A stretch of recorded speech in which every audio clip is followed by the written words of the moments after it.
Hey everybody, welcome to Teaching Tech Moment, and this is Jamal, and I want to talk today about the unboxing of the PiStation by Retroflag. Let's take a look.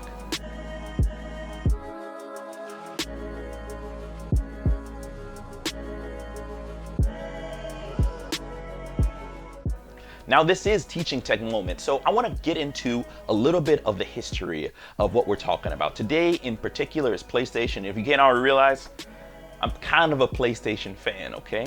So the first thing I want to talk about is the actual Sony Playstation, okay? The Sony Playstation became the first computer entertainment platform to ship over 100 million units worldwide, with many critics attributing the console's success to third-party developers. The success of the PlayStation also contributed to the demise of cartridge-based home consoles. While not the first system to use an optical disc format, it was the first highly successful one and ended up going head-to-head with the proprietary cartridge-relying Nintendo 64. Besides their larger capacity, CD-ROMs could be produced in bulk quantities at much faster rates than ROM cartridges. We're talking a week compared to 2 to 3 months for a cartridge. Lastly, in 1994, Namco also developed an arcade board named the System 11, which was based on the prototype PlayStation specifications. The first major title to use the board was the fighting game Tekken, one of my all-time favorites. It originated as a test program to experiment texture map polygon characters, but it would later become a key PlayStation game. That's right. And today we're going to be looking at one of my favorite games, Tekken, which was one of the first PlayStation games I received for the PlayStation 1. But I've talked too much about tech right now. Let's go ahead and look at the Retroflag PiStation.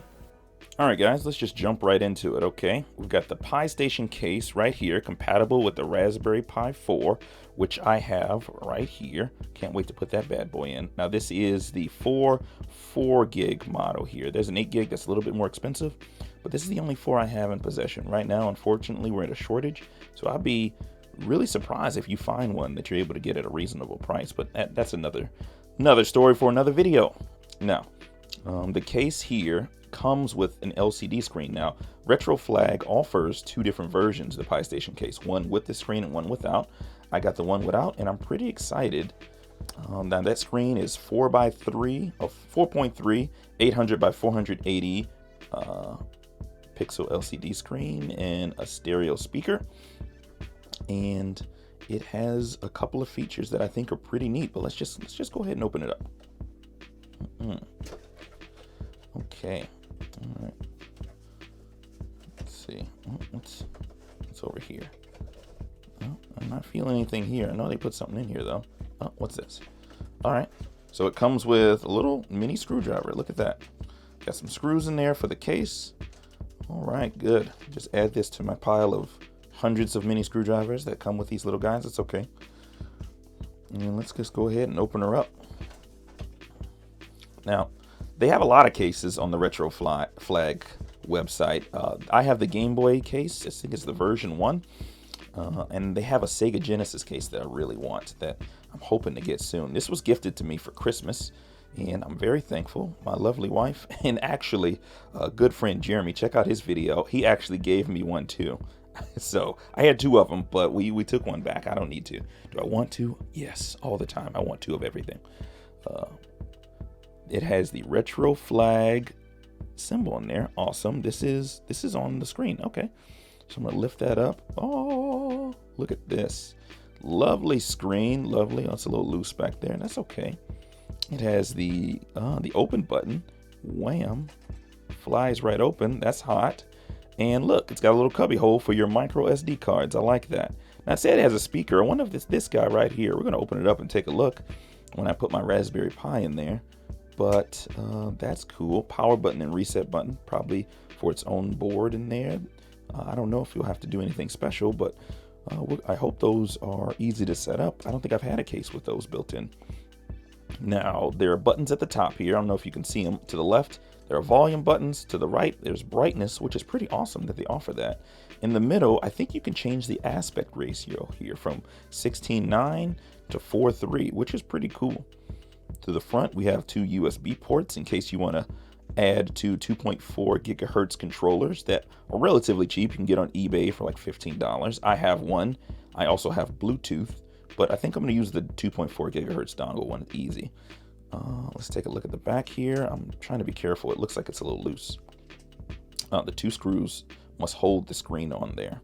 All right, so you got an HDMI port full size and your DC and Type-C cable for power. Looks like this little guy is an audio jack too. All right, so let's just go ahead, because it's scaring me here. Let me just pull this apart. There we go. All right, so you have the Type-C and the micro HDMI there. That must connect it to the back, where you'd put it here. And there's for the DC. What do we have here? Yep, micro HDMI ports. There are 2. And here is the audio port, like we mentioned just right here. All right, awesome. And let's see, these air vents, love it. Like, this isn't the exact size of the original PlayStation, but it's the attention to detail is sexy. There is the micro SD port for your micro SD card for your Pi. And let's see, this air vent you could open up on the side here. Let's take a look at what's in here. This is what you get for cutting your nails, Jamal. All right. So Ethernet port for the board, and it looks like 2 open ports for the USB. All right. I think that's it. I don't know if I missed anything, but I'm sure I'll come across something else while I'm opening up and putting the Pi in. So stay tuned. I'm going to open it up, put the Pi in, and then we're going to run some games on it, because that's what I really want to do. Play some old school PS1 games. Okay, be right back. All right, so before we go into putting the Pi in, I was able to open it up real quick and take a look, and I wanted to show you this. Okay, so this bottom just flips right off, and wham bam, that is not a speaker. That is actually the port for the fan, you see? And so these guys connect straight to the Pi. That's for the USBs on the front. And we noticed in the opening, there were 2 open ports for another USB, which is nice. In the side, in case you just have 4 players, you want to hook up 2 more controllers, and they all have little 2.4 gigahertz dongles, which is nice. This guy here goes directly to the pins on the board, and that's pretty much it. It's relatively simple on the inside, and it came with some instructions here, and these instructions, they walk you through everything. They're pretty simple. They tell you where to put the screws, where to put it on your board. Very little guesswork you got to do here. And the actual speakers, all right, are in the screen. I made a mistake. So they're not actually in there. They're in the screen. That's what the volume controls are for. All right, I just wanted to show you that, and a quick look on the inside and everything else in the box. This was hidden behind some cardboard. So yeah, instructions, and open her up. And it had a little note that said, please do not put your Pi in without taking out the micro SD card.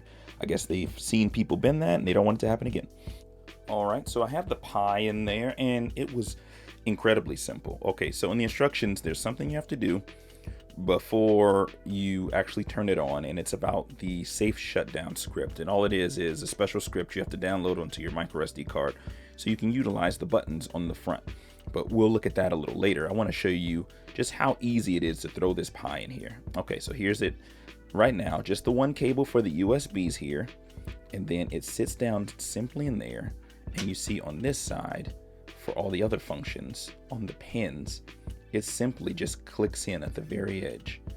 And then you're essentially done with connecting the wires. Everything else is good. Now, they give you 3 small screws that go on these little posts here. 1, 2, and there's 3. And then part of the case uses a longer screw for the 4th. So they only want you to use these 3. So I'm going to try to put these in there, and then we will see what happens next. All right, last step. I promise, before we get into some gaming, I just wanted to show you real quick Recall Box, the front end I'll be putting on my Raspberry Pi in order for me to play PlayStation 1 games. The next video I'm going to show you more detail how to install this, but I just wanted to show you the ease of the site and how to put it on your Pi, just in case you're like, Jamal, I don't know if I can do this. How did you get that game system on that tiny device? Recall Box does it good. They're not paying me to say this. I just really enjoy the site. I really enjoy what they're doing. And when I say they simplify it, they do. Lovely video here on what it can be done. But if you go over here to download, they just walk you right through it. Look at the top here. They just have a nice timeline as to what you're going to be doing. And let's say I got a Raspberry Pi 4. Boom. They make it real simple. They got all the Raspberry Pis here you could use, or that works for Recall Box. And then you click on your Pi 4. They got an instructional video here. They got instructions here.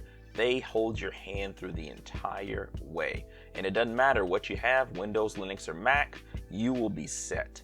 So yeah, I just wanted to show you this real quick. All right, promise. The next thing you see will be gaming. All right, bye. So what we have here is X-Men versus Street Fighter. It plays wonderfully on the Raspberry Pi 4. It looks really good. I wish I had a better enough camera for you to take a look at the colors. They're not coming across quite as vivid as I'd like them to on the camera, but this little screen is doing an amazing job. As far as my ability to play this game, maybe not so much. Oh, there we go. I still got it. Got another classic here, Twisted Metal 2. This is actually the third game I received for my PlayStation when I first got it. And this also plays nice. It looks great too. Man, it's crazy about playing old school games. You're like, in my brain, this looked a lot better. But it's still incredibly fun to play. Playing with Axel, you know, the guy who had the wheels surgically grafted to his arms. And you're wondering, how did he use the bathroom? How did he do anything? I mean, he's got denim jeans on. All right, Twisted Metal 2. All right, we have here Crash Bandicoot 3 Warped. I'm playing with a non-analog PS1 controller, and man, do I miss it. Looks pretty good. You know, I never actually gave the third one a chance. I like the first two so much. I hear it's pretty good. And I'm enjoying my time with it so far. And I went ahead and switched over to the TV through the HDMI port on the back of the PiStation. All I had to do was plug it in and it immediately took hold. So when I unplug it, it'll go straight back to the small screen. Pretty neat, easy, and no stress. All right. Last but not least, Tekken. Now this is Tekken 3. And I won't say it's my favorite Tekken, but it just kind of changed the game for everything. I know I said Tekken 2, but I had Tekken 3 at the helm, and Xiaozu is my favorite character, and I just wanted to put it on there. Yeah, that sounds weird. Alright, for poops and giggles, I started this game, Destrega. It's a game I bought out of the bargain bin growing up. And essentially, it's like a paper, rock, scissors fighting game, open world. This is way before like Power Stone or something. And me and my younger brother Josh had an amazing time playing it. And I downloaded it, and it still plays just like I remember it. Although I remember being a lot better. There we go. So the controls are just square, triangle, circle are your attacks, and you can do like a combination of square, square, triangle, triangle. She shoots PlayStation symbols, which is, yeah, that's what she does. So there you have it, the PiStation by Retroflag. An amazing piece of tech, and I hope if you're interested in it, you could pick it up. There are a couple of notes in the show notes on where you could get it. I got mine, or I say I was gifted mine from Amazon, but you could also get it from the actual Retroflag site as well. Thanks for tuning in to Teaching Tech Moments, and here's hoping you check out the next video where I'll discuss how to actually put games on a Raspberry Pi, or maybe an old computer, or whatever old device you have. More than likely, there's a way to put retro games on it, and we're going to talk about it. All right, everybody. See you later.